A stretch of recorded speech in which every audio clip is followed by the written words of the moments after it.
Losses in a transformer जो हैं इसको आप ऐसे 4 कैटेगरी में डिफाइन कर सकते हैं। टोटल 4 टाइप के मेजर लॉसेस जो होते हैं ट्रांसफार्मर्स के भीतर होते हैं, that is the core loss, copper loss, stray loss और डाइलेक्ट्रिक लॉसेस। ठीक। तो अब स्ट्रे लॉसेस और डाइलेक्ट्रिक लॉसेस जो है इनका फंडामेंटल जो है उस पर बाद में आएंगे, बहुत ज़्यादा ये सिग्निफिकेंट नहीं होते हैं, लेकिन किसी भी ट्रांसफार्मर के लिए या किसी भी मशीन के लिए जो शुरुआती 2 लॉसेस मैंने लिखे हुए हैं यहाँ पे, that is the core loss and copper loss, they are of utmost significance. इनका इंपॉर्टेंस जो होता है वो बहुत ज़्यादा होता है। क्यों? इनका इंपॉर्टेंस इसलिए ज़्यादा होता है क्योंकि यही लॉस ऐसे होते हैं जो इसकी एफिशिएंसी को ड्रास्टिकली अफेक्ट करते हैं। रेगुलेशन ऑफ ट्रांसफार्मर जो है उसको ड्रास्टिकली अफेक्ट कर सकते हैं, पॉसिबिलिटी है। और एफिशिएंसी पर इनका बहुत बड़ा रोल रहता है। कैसे इनका रोल रहता है इसको समझते हैं हम लोग।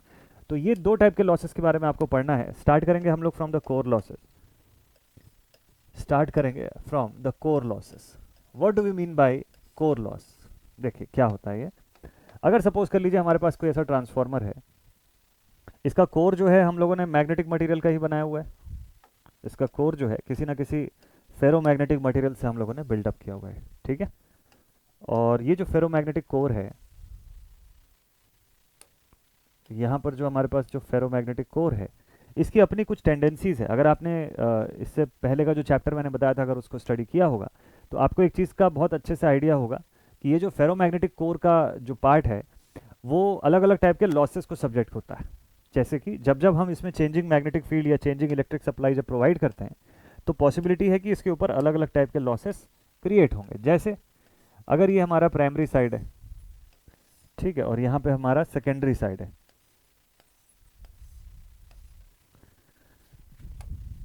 तो इस केस में if this is our primary side, यहाँ से हम सप्लाई करंट I1 दे रहे हैं, तो इतना तो बिल्कुल क्लियर है कि हम लोग यहाँ से ऑल्टरनेटिंग सप्लाई दे रहे हैं। ऑल्टरनेटिंग सप्लाई जो होती है that is changing in nature with respect to time.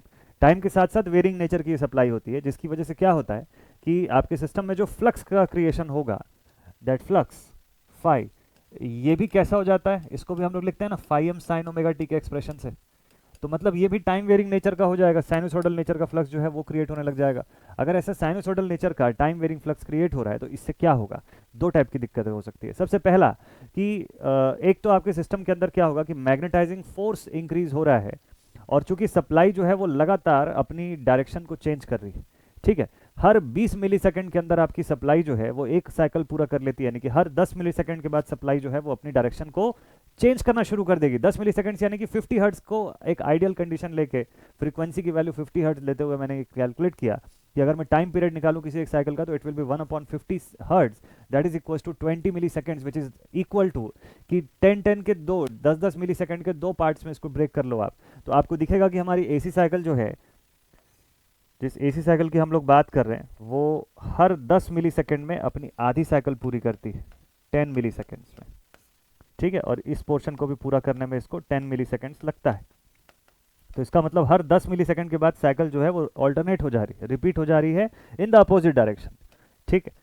तो यही same symmetrical cycle if opposite direction में क्रिएट हो रही है तो इससे दिक्कत ये होगा कि due to the continuous reversal of supply यहाँ पर हिस्टेरिसिस लॉसेस होने शुरू हो जाएंगे। हिस्टेरिसिस लॉसेस कैसे होने शुरू हो जाएंगे? तो हिस्टेरिसिस का फंडामेंटल मैंने आपको मैग्नेटिक सर्किट से बताया हुआ है, आप एक बार उसको क्विकली रिवाइज कर लीजिएगा। हिस्टेरिसिस का फंडामेंटल ये बोलता है कि अगर सपोज कर लो किसी मैग्नेटिक मटेरियल में इंटेंसिटी ऑफ मैग्नेटाइजेशन को आप इंक्रीज करते हैं तो उसी के प्रोपोर्शन में बी जो है वो भी इंक्रीज होता है up to the saturation of core. तो ये जो कोर है ये भी फेरोमैग्नेटिक मटेरियल का बना हुआ कोर है, और एक फेरोमैग्नेटिक मटेरियल जो होता है उसी के अंदर सैचुरेट होने की भी टेंडेंसी होती है।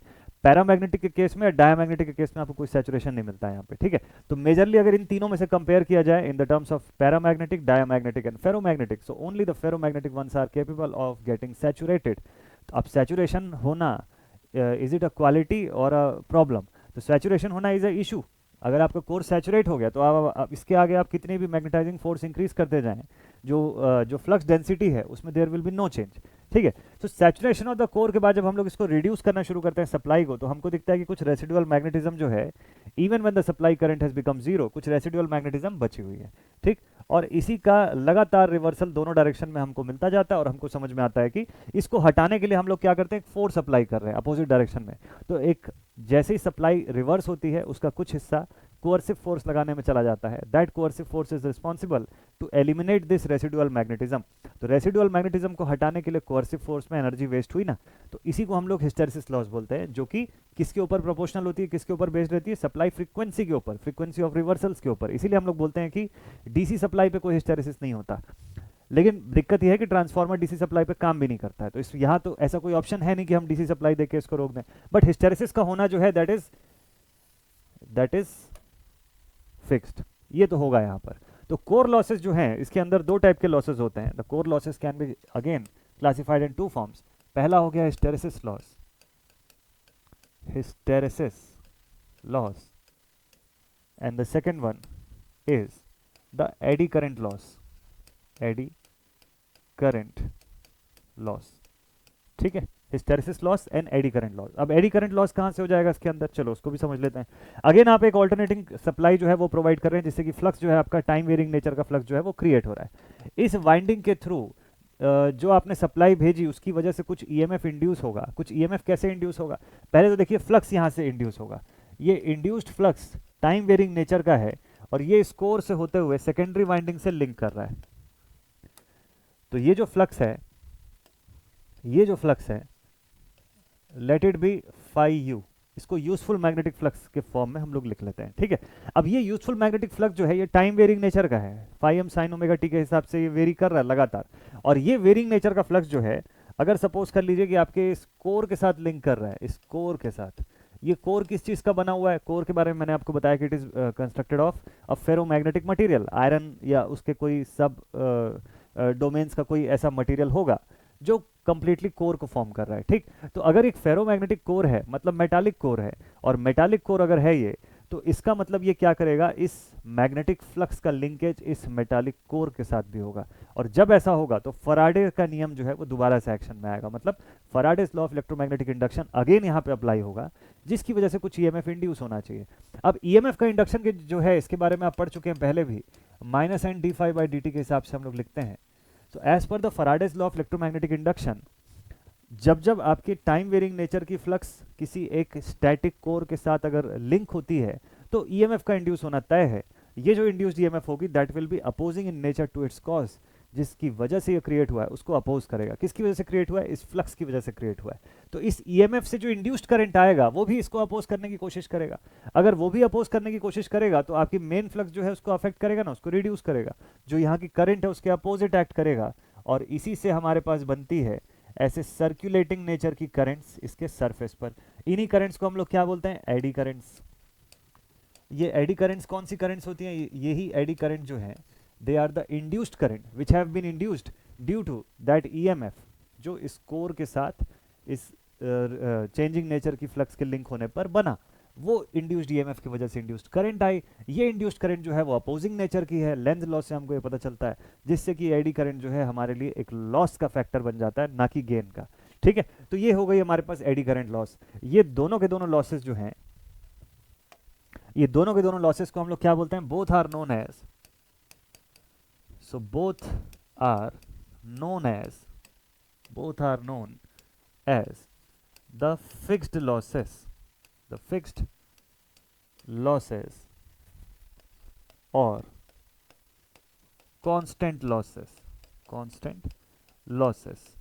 बट वाई, क्वेश्चन ये है कि ऐसा क्यों, एडी करंट लॉस और हिस्टेरेसिस लॉस दोनों फिक्स्ड या कांस्टेंट लॉस क्यों कहे जाते हैं। देखिए हिस्टेरेसिस लॉस के लिए जब आप लिखेंगे, अगेन फिर से मैं रेफरेंस आपको मैग्नेटिक सर्किट्स का दूंगा, वहां मैंने आपको बताया हुआ है इसको डिटेल में, इसको जरूर से एक बार फॉलो करिएगा। सपोज कर लीजिए हिस्टेरेसिस करंट लॉस के बारे में आपको लिखना है, इसका एक्सप्रेशन कैसे लिखेंगे आप, इसको आप लिखेंगे KH into BM to the power n eta Steinmetz constant, जिसकी वैल्यू 1.67 या 2 भी रख सकते हो, अभी लेटेस्ट IEEE स्टैंडर्ड्स के हिसाब से उसको 2 रखा जा सकता है, बट चलो हम लोग इसको आप जैसे बुक से पढ़ोगे तो आपको 1.67 का डेटा दिखेगा, तो हम लोग इसको यहाँ से 1.67 ही लेकर के चलते हैं। ठीक है, तो BM to the power n into F into V, इस फॉर्म में हम लोग किसको डिनोट कर सकते हैं, इस फॉर्म में हम लोग हिस्टेरेसिस लॉस जो है उसके फैक्टर को डिनोट कर सकते हैं, power loss due to hysteresis. ठीक है, so what is this KH जो होता है this is hysteresis constant, hysteresis loss constant. ठीक है, हिस्टेरेसिस लॉस कांस्टेंट बी एम जो लिखा हुआ है this is the maximum flux density, it is the maximum flux density, और एफ हो गया आपके पास सप्लाई फ्रीक्वेंसी इन हर्ट्ज, और V is the volume of core, जिस कोर की आप बात कर रहे हो मीटर क्यूब के फॉर्म में, हम लोगों ने इसको वॉल्यूम ऑफ कोर के फॉर्म में लिखा है, ठीक है। तो एफ इंटू वी वाले फॉर्म में आप इसको पूरा डिनोट कर सकते हो। तो हमको इस एक्सप्रेशन से ये देख के समझ में आता है कि जो हमारा हिस्टेरेसिस लॉस होता है ना, power loss due to hysteresis is directly proportional to frequency. आगे चल के मैं इन्हीं चीज़ों को आपको वी बाई एफ रेशियो से भी बताने वाला हूँ, बट अभी के लिए मैं आपको वी बाई एफ रेशियो नहीं बताऊंगा। थोड़ा सा आगे चलेंगे, एक स्टेप और आगे ओसीएससी टेस्ट वगैरह कंप्लीट करेंगे और थोड़ा सा इफेक्ट देखेंगे कि वी बाई एफ का रेशियो जो है वो इसमें क्या रोल प्ले करता है, इसकी वजह से कैसे हमको एडी करंट वाले केस में कैसे स्क्वायर के फॉर्म में, कब जो है एडी करंट लॉस जो है एफ के प्रोपोर्शनल रहता है, एफ स्क्वायर के प्रोपोर्शनल रहेगा, कब उससे इन्वर्स के फॉर्म में दिखेगा, और दोनों कंडीशन में आपको बताऊंगा, ठीक है। तो फिलहाल के लिए अभी इतना समझते हैं हम लोग कि ये एक्सप्रेशन है हमारे पास, ठीक। हम लोग लिख सकते हैं कि बी जो है that is proportional to V by F, या ऐसा लिखते हैं b is equal to V by F के फॉर्म में हम लोग लिख सकते हैं। तो v बाई एफ रेशियो हमारा कांस्टेंट रहता है, वोल्टेज टू फ्रीक्वेंसी का जो रेशियो है दैट रिमेन्स कांस्टेंट। सो इसीलिए हमारा b का जो रेशियो है, b की जो वैल्यू है ये भी यहाँ पे कांस्टेंट ही रहती है, इसकी वैल्यू भी वेरी नहीं होती है।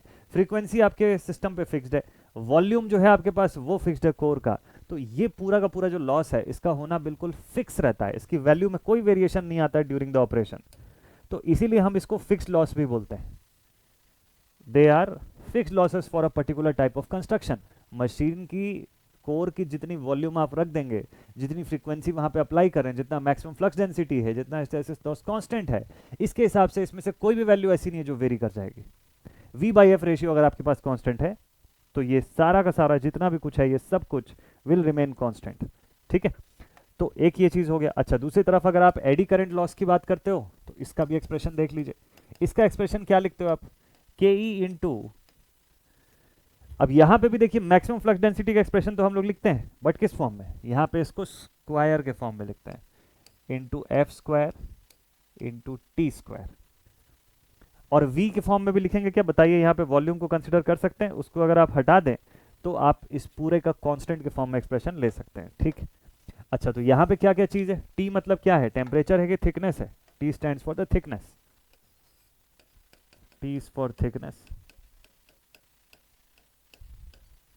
और बाकी एफ और बी और के जो है hysteresis loss, eddy current loss constant है, this is the eddy current loss constant. तो इतना समझ में आता है कि हमारे ट्रांसफार्मर की सेकेंडरी साइड चाहे लोडेड हो या ओपन हो, in both the cases core तो रहेगा आपके पास, और अगर कोर है तो भाई मैग्नेटिक फ्लक्स का ट्रांसफर तो होना है, और अगर मैग्नेटिक फ्लक्स का ट्रांसफर होना है तो मैग्नेटिक लॉसेस भी होंगे इसके अंदर, मतलब पीई जो है it will be proportional to F का स्क्वायर, ये भी मिलता है। तो दोनों कंडीशन पे आपको दिख रहा है कि फ्रीक्वेंसी के ऊपर डिपेंडेंसी है, तो अगर आप एसी सप्लाई प्रोवाइड कर रहे हैं तो फ्रीक्वेंसी तो होना तय है, और अगर फ्रीक्वेंसी है मतलब चेंजिंग नेचर की फील्ड है तो ऑब्वियसली वहां पर डायनामिकली इंड्यूस्ड ईएमएफ तो नहीं हो सकता, स्टैटिकली इंड्यूस्ड ईएमएफ का केस होगा, और अगर स्टैटिकली इंड्यूस्ड ईएमएफ का केस होगा तो आपके पास एडी करंट लॉस और हिस्टेरेसिस लॉस दोनों होंगे। अब डायनामिक और स्टैटिकली इंड्यूस्ड ईएमएफ का केस मैंने आपको स्टार्टिंग के लेक्चर में बताया हुआ है इसी ट्रांसफार्मर मॉड्यूल के, ठीक है, तो उसको आप फॉलो कर सकते हैं। तो इस वजह से हमको ये समझ में आता है कि दोनों के दोनों लॉसेस एकदम फिक्स्ड लॉसेस है। तो क्या ये हर केस में होंगे, हर केस में होंगे सर।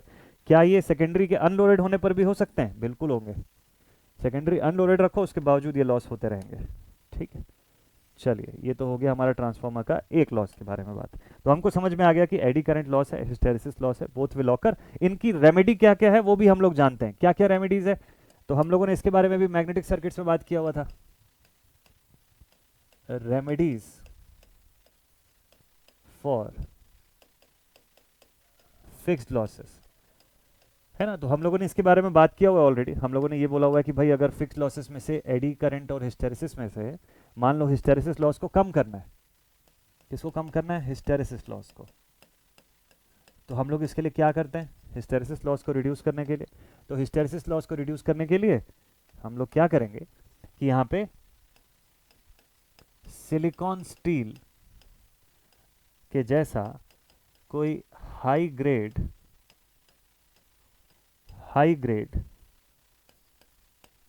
कोर मटेरियल यूज करेंगे, सिलिकॉन स्टील के जैसा कोई high grade core material use करेंगे जिसकी सैचुरेशन बहुत देर से आए और जिसके अंदर की रिटेंटिविटी का पार्ट जो है that should be as minimum as possible. ठीक है, सो दैट कि इसके अंदर रिटेंटिविटी शुड बी मिनिमम। ठीक है, रिटेंटिविटी शुड बी मिनिमम। पढ़े हुए थे रिटेंटिविटी और कोअर्सिव फोर्स के बारे में, तो जितनी कम रिटेंटिविटी होगी उसको दूर करने के लिए उतना कम मात्रा में कोअर्सिव फोर्स लगेगा, और कोअर्सिव फोर्स जो है वो हमारे सप्लाई से ही खर्च हो रहा है। तो अगर आप उसको कोअर्सिव फोर्स कम लगाए हैं, उसमें आपको कम कोअर्सिव फोर्स लगाने की जरूरत पड़े, because that is just a wastage ना, कि ऑलरेडी एक डिफेक्ट है, उस डिफेक्ट को दूर करने के लिए हमको फोर्स लगाना पड़ रहा है, वो फोर्स हमारी सप्लाई से ही माइनस हो रहा है। तो अगर वो कोअर्सिव फोर्स कम लगाना पड़े तो एनर्जी का लॉस तो वहां पे कम हो जाएगा, इस रिवर्सल्स को ओवरकम करने का जो लॉस है। अच्छा, ये रिवर्सल का फंडामेंटल मैंने आपको पूरा डिटेल में बताया हुआ है कि डोमेन्स कैसे अलाइन होती रहती हैं, तो इंटरमोलिकुलर फ्रिक्शन कैसे एक्ट करता है इनके बीच में, जिसकी वजह से हिस्टेरेसिस होना शुरू हो जाता है, बी जो है वो एच से लैग करने लग जाता है। एक बार उस सेक्शन को, उस लेक्चर को जरूर से देखिएगा आप लोग, वो बहुत इंपॉर्टेंट है इस सब टॉपिक्स को समझने के लिए।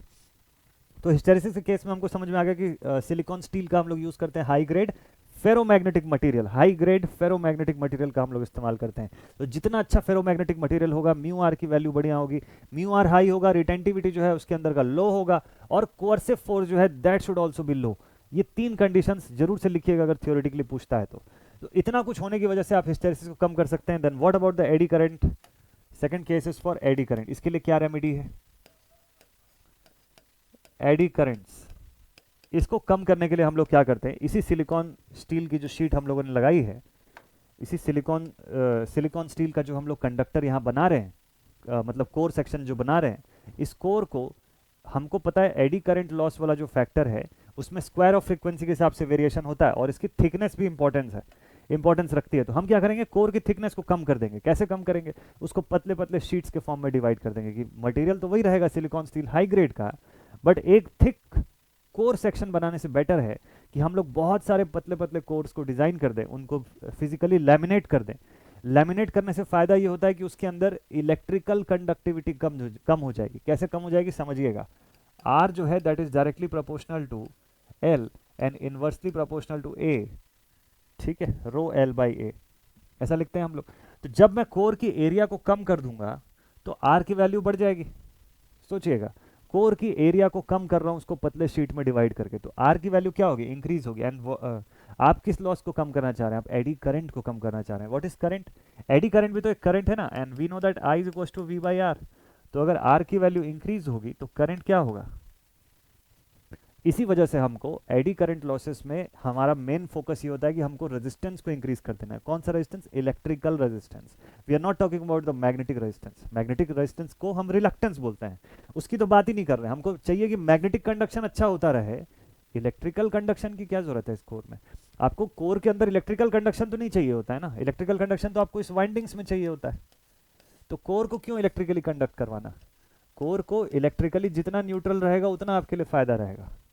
तो कोर में तो इलेक्ट्रिकल कंडक्शन ना ही हो तो बेटर है ना, मैग्नेटिक कंडक्शन होना चाहिए। It should be a good magnetic material का कोर, तो वो हम लोग कर रहे हैं।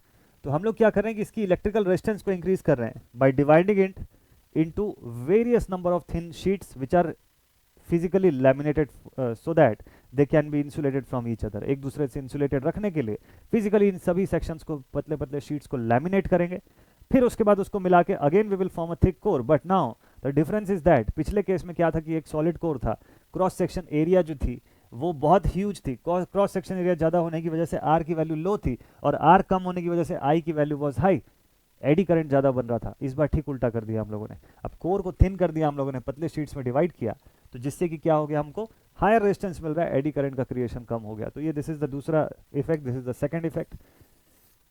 ठीक है, this is the second effect. Eddy current losses को रिड्यूस करने के लिए क्या किया हम लोगों ने? Thin laminated sheets, thin laminated sheets of silicon steel, silicon steel are used. चलिए, शॉर्ट में इन दोनों चीजों को हम लोगों ने लिख लिया। तो हमको पता चल गया कि जो हमारा एडी करंट लॉस और हिस्टेरेसिस लॉस है they are the fixed loss. Now what about the variable losses? अब वेरिएबल लॉस क्या है यहाँ पे? तो अगले पॉइंट पे हम लोग लिखते हैं अबाउट द वेरिएबल लॉस। ठीक ठीक है, तो ये दो लॉसेस तो हो ही गए। अब आ गए variable losses. The variable losses और also known as the copper loss. Copper loss word हम लोग इसलिए यूज कर रहे हैं क्योंकि हम लोग जो जितनी भी वाइंडिंग प्रोवाइड करेंगे ट्रांसफार्मर के अंदर वो कॉपर वाइंडिंग रहेगी। अगर आपने एल्यूमिनियम वाइंडिंग प्रोवाइड किया तो इसका नाम बदल के एल्यूमिनियम लॉस कर दीजिएगा, ठीक है। इसीलिए बाय डिफॉल्ट इसको हम लोग वेरिएबल लॉसेस बोलते हैं। वेरिएबल लॉस क्यों बोलते हैं इसको? वेरिएबल लॉस इसलिए बोलते हैं क्योंकि अगर ट्रांसफार्मर का आपने ये डायग्राम देखा होगा, इक्विवेलेंट सर्किट डायग्राम, तो आपको ये चीज़ क्लियर होगा कि ट्रांसफार्मर के अंदर जो वाइंडिंग का इफेक्ट है वो लोड के ऊपर डिपेंड करेगा। कितनी करंट जाएगी that will be decided by the load. चलो देखते हैं इस चीज़ को। लेट अस सपोज ये ट्रांसफार्मर का एक डायग्राम है, ठीक है। एल वी साइड हो गया, इधर एच वी साइड बना देते हैं और इसको ओपन छोड़ देते हैं ऐसे ही। यहाँ पर हमारे पास core loss component of current and magnetising component of current जो है दोनों को ड्रॉ करेंगे। चलिए देखते हैं क्या क्या कंपोनेंट्स है भाई। तो सबसे पहले यहाँ पर हमारे पास winding 1, this is our second winding, ठीक है, ऐसा कंडीशन है। अब देखिए यहाँ पे प्राइमरी वाइंडिंग की कुछ रेजिस्टेंस है, लेट इट बी R1। यहाँ पे कुछ इंडक्टेंस है जिसकी रिएक्टेंस है XL1। यहाँ से हम लोग सप्लाई प्रोवाइड कर रहे हैं बिटवीन दीज टू पॉइंट्स। इस जगह पे हमारे पास वर्किंग कंपोनेंट है IW या RC लिख सकते हो आप, कोर लॉस कंपोनेंट, और यहाँ पे मैग्नेटाइजिंग कंपोनेंट है जिसको कि XM से डिनोट कर रहा हूँ मैं, ठीक है।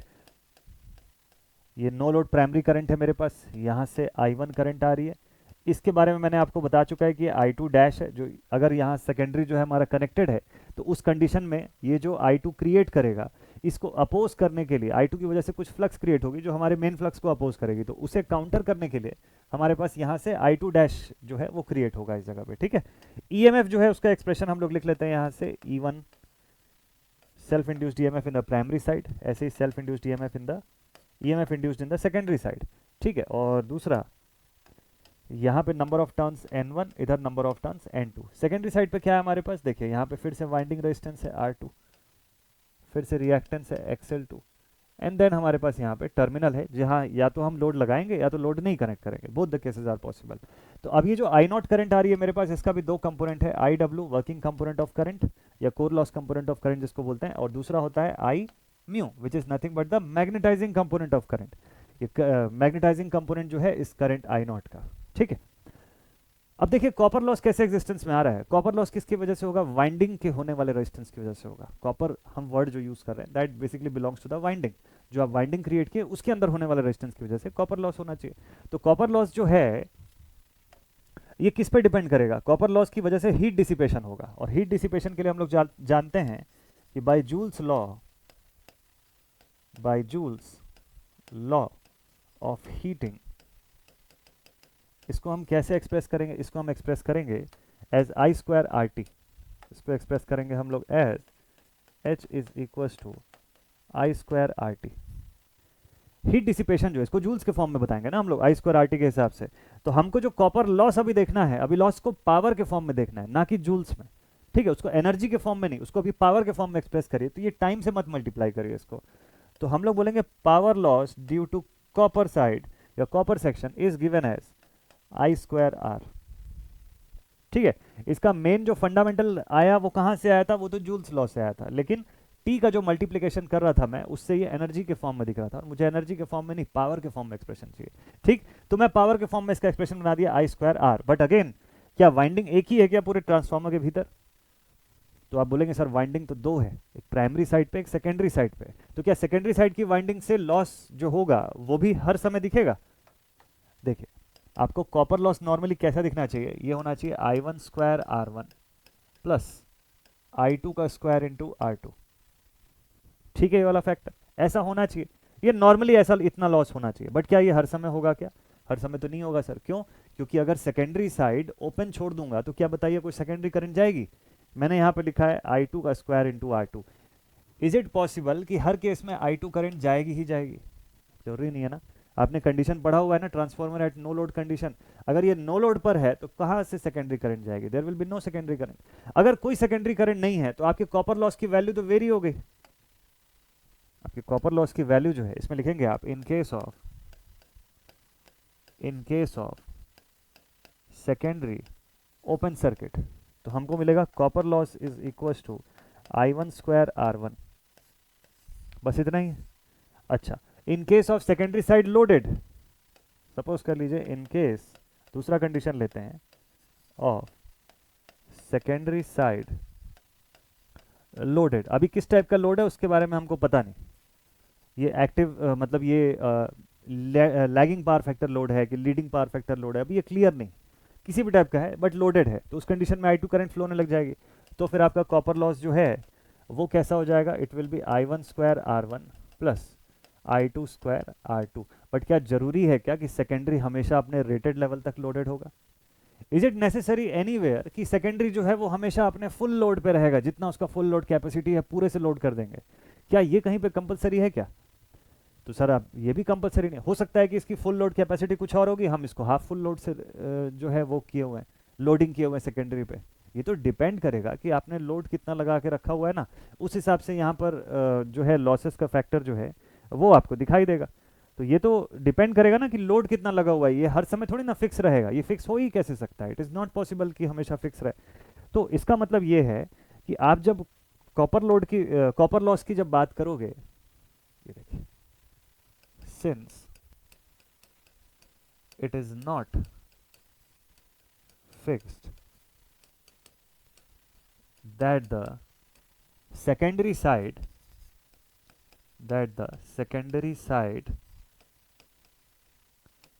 will always be loaded by its full load।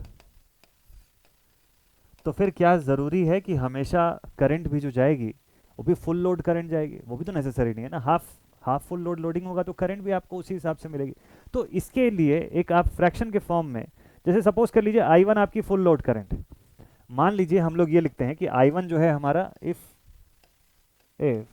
I1 is the full load current of primary, तो प्राइमरी से वैसी करंट ड्रॉ भी होगा जैसा होगा जितना जिस टाइप का लोड होगा, और I2 जो है this is full load current